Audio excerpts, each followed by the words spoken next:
परिंदों को मंजिल मिलेगी हमेशा, ये फैले हुए पंख बोलते हैं कि परिंदों को मंजिल मिलेगी हमेशा, ये फैले हुए पंख बोलते हैं। वही लोग रहते हैं खामोश अक्सर, जमाने में जिनके हुनर बोलते हैं। कर गुजर गए वो भीम थे, दुनिया को जगाने वाले भीम थे कि कर गुजर गए वो भीम थे, दुनिया को जगाने वाले भीम थे। हमने तो केवल इतिहास पढ़ा है, इतिहास बनाने वाले भीम थे।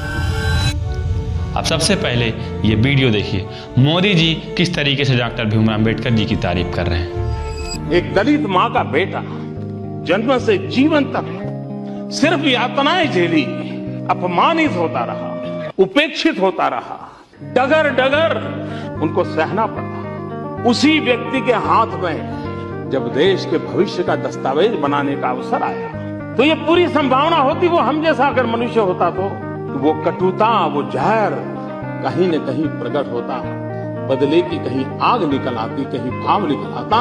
लेकिन ये बाबा साहब आंबेडकर की ऊंचाई थी कि जीवन भर झेला, लेकिन संविधान में कहीं पर वो बदले का भाव नहीं। इस बात को मोदी जी बहुत अच्छी तरीके से जानते थे कि बाबा साहब के हाथ में पूरे संविधान की कमान थी। वो चाहते तो शूद्रों का बदला ले सकते थे, लेकिन उन्होंने बदला नहीं लिया। उन्होंने सभी को समानता का अधिकार दिया कि हिंदू मुस्लिम सिख ईसाई सभी को समान लिखा, कि हिंदू मुस्लिम सिख ईसाई सभी को समान लिखा। जाति पाति का भेदभाव मिटा के बाबा साहब ने संविधान लिखा कि जमीन से लेकर आसमान तक, मनुस्मृति से लेकर संविधान तक, महू से लेकर कोलंबिया तक का सफर तय करने वाले बाबा साहब का जन्म 14 अप्रैल 1891 ईस्वी को मध्य प्रदेश के महू में हुआ था। वो ऐसे व्यक्ति थे, वो भारत के संविधान निर्माता कहे जाते थे, भारत के गॉड फादर कहे जाने वाले, सभी स्त्रियों और पुरुषों के मसीहा कहे जाने वाले, हम सबको समानता का अधिकार दिलाने वाले। आज हम बाबा साहेब अम्बेडकर की बात करने जा रहे हैं। अम्बेडकर साहब इतने महान थे कि आज भी लोग उनकी जाति पसंद नहीं करते, लेकिन उन्होंने ऐसा काम किया है उन्हें कोई विरोध भी नहीं कर सकता है। उनका विरोध करना यानी मुंह पर करके आसमान में उठना, इसका मतलब समझे, थूक आप पर ही गिरेगा। उनका विरोध कोई नहीं कर सकता। उन्होंने ऐसा काम किया, उन्होंने जन्म नहीं लिया है, उन्होंने अवतार लिया होता है, वो हमारे हीरो। उनसे ये सीखने को मिलता है कि जब तक आपके पास क्षमता ना, आप इससे लड़ेंगे, और लेकिन जब क्षमता आ जाए तो किसी को छोड़ेंगे। नजारों में नजारा देखा पर ऐसा नजारा न देखा, कि नजारों में नजारा देखा पर ऐसा नजारा ना देखा, आसमान में जब भी देखा भीम भी जैसा सितारा। बाबा साहब ने इतिहास रचा था, वो इतिहास ऐसा कि गांव से निकल कर कोलंबिया तक का उन्होंने सब और इतनी डिग्रियां हैं कि लोगों को हिंदी में तक। पहले ये सोचिए कि उनको स्कूल के बाहर यानी कमरे के बाहर पढ़ने को दिया गया। ये कहा जाता था तुम छूते हो तो कमरे में नहीं आ सकते। एक बार अध्यापक ने पूछा कि ऐसी कौन सी चीज है जिसे हम देख तो सकते हैं मगर छू नहीं सकते। बहुत से छात्रों ने अलग अलग जवाब दिए। कुछ छात्रों ने कहा सर हम आसमान को तो देख सकते हैं मगर छू नहीं सकते। कुछ लोगों ने कहा सर हम सूर्य को तो देख सकते हैं मगर छू नहीं सकते। लेकिन उसी में एक तड़पती आंखों का एक बच्चा था जिसने घड़े को देख करके कहा कि सर मैं इस घड़े को तो देख सकता हूँ मगर छू नहीं सकता। प्यास से तो तड़प रहा हूँ, मर भी जाऊँ लेकिन मैं इसे छू नहीं सकता, मैं इसे पी नहीं सकता। वो व्यक्ति थे बाबा साहेब अम्बेडकर। सोचिए उन्होंने कहाँ से कहाँ तक का सफर तय किया।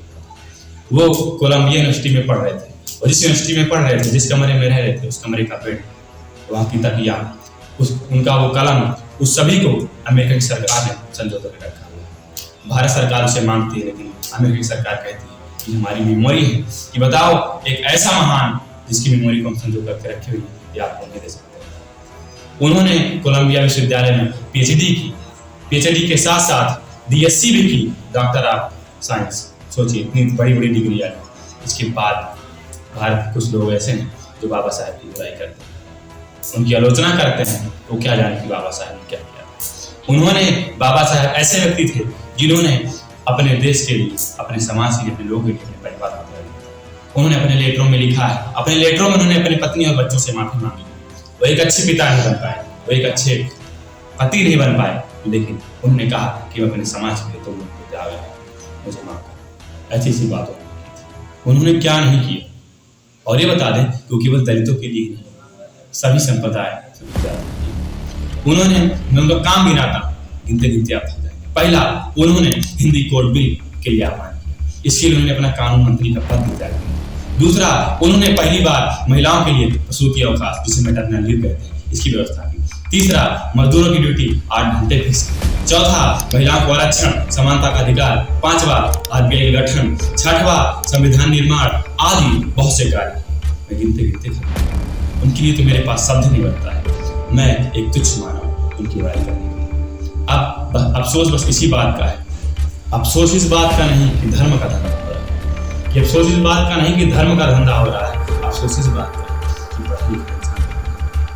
अब इस वीडियो को ही देख लीजिए, अमित शाह जी तो पढ़े लिखे ऐसी बात। मान्यवर, अभी एक फैशन होगा, अभी एक फैशन होगा, आम्बेडकर आम्बेडकर आम्बेडकर आम्बेडकर आम्बेडकर आम्बेडकर। इतना नाम अगर भगवान का लेते तो 7 जन्मों तक स्वर्ग मिल जाता। ये देखिए ऐसी सी बातें कर रहे हैं, 14 अप्रैल आ रहा है, ये ऐसी सी बातें कर रहे हैं, जाके उनका पैर पकड़ेंगे चुनाव में वोट पाने के लिए। अब योगी बाबा जी की वीडियो देख लीजिए, ये क्या से क्या बोल जाते हैं, संविधान की ताकत को बात बदल देती है। देखिए, देश राम राज्य से ही चलेगा। यही नहीं, अभी और सुनिए, देश संविधान से चलेगा, मत और मजहब से नहीं। देखिए, मैं ईश्वर का भक्त हूँ, लेकिन किसी पाखंड में विश्वास नहीं। उन्होंने क्या नहीं किया ये पूछिए, और वो केवल उन्होंने दलितों के लिए नहीं, सभी के लिए किया। आज मैं बोल पा रहा हूँ तो इन्हीं की वजह से बोल पा रहा हूँ, आप वीडियो देख पा रहे हैं तो इन्हीं की वजह से देख पा रहे हैं। आज जो भी जो कर पा रहा है इन्हीं की वजह से कर पा रहा है। सबसे ज़्यादा काम तो इन्होंने महिलाओं के लिए किया, इन्होंने संविधान निर्माण का काम किया, आदि बहुत से काम किए। गिनते गिनते मैं थक जाऊँगा और आपको गिनाते गिनाते थक जाऊँगा और आप गिनते गिनते थक जाएंगे। अब इन पाखंडी बाबा को देखिए, जो लोगों का पर्चा पहले ही बना देते हैं, ये संविधान बदलने की बात करते हैं, पहले अपना लिबास बदल के आइए। देखिए इनकी वीडियो। राष्ट्र होगा तो राम राज्य आ जाएगा। भारत ये जो देश है ना, ये भारत के संविधान से चलता है, वो संविधान जो बाबा साहब अम्बेडकर ने बनाया। क्षमा कीजिए, हम उसके आदर करते हैं, हमारे पूर्वजों ने स्वीकार किया। कहाँ आदर कर रहे हैं, वो संविधान कहता है ये धर्मनिरपेक्ष राज्य है। बाबा साहब ने 1942 में कहा था, एजुकेट, एजिटेट एंड ऑर्गेनाइज। वो चाहते थे कि आप पढ़िए, आंदोलन करिए और इकट्ठा होइए, संगठित होइए। बस उनका एक ही तो सपना था कि भारत के लोग शिक्षित हो जाएं, भारत की महिलाएं शिक्षित हो जाएं। जो दलितों को लोग सताते हैं, नीची जात वाले बोलते हैं, आप लोग बस पढ़िए लिखिए। हम देखते हैं आजकल के युवा घूमते रहते हैं, उनको पढ़ाई लिखाई से मतलब ही नहीं, बस रैली में जाएंगे, घूमेंगे, नेताजी के साथ में जाएंगे। ये सब क्यों करते हैं? आप भी एक बढ़िया बाबा साहब की तरह शिक्षित व्यक्ति बनिए और उनके जैसे देश को आगे बढ़ाइए और अपने लोगों को आगे बढ़ाइए। दुनिया में इस तरह कोई विद्वान ना हुआ, ईमानदार तो हुआ पर इंसान ना हुआ। वैसे तो मसीहा आए हैं बहुत, पर अम्बेडकर सा कोई महान ना हुआ। बाबा साहब का वर्णन करने के लिए तो मैं एक तुच्छ माना हूँ, लेकिन फिर भी मैं कुछ बोलना चाहूँगा कि इनके परिचय की बात की जाए तो समाजशास्त्री, देश की महिलाओं को अधिकार देने वाले, इस देश की राजनीति को पलटने वाले, हर व्यक्ति को समानता का अधिकार देने वाले, अपने भारत के संविधान निर्माता बाबा साहब को मैं झुक करके सत सत नमन करना चाहता हूँ कि जय हिंद, जय भारत, जय भीम। इस वीडियो को कम से कम 5 साथियों के साथ शेयर करिएगा और बाबा साहब की पावर और बाबा साहब के बारे में ज़रूर बताइए।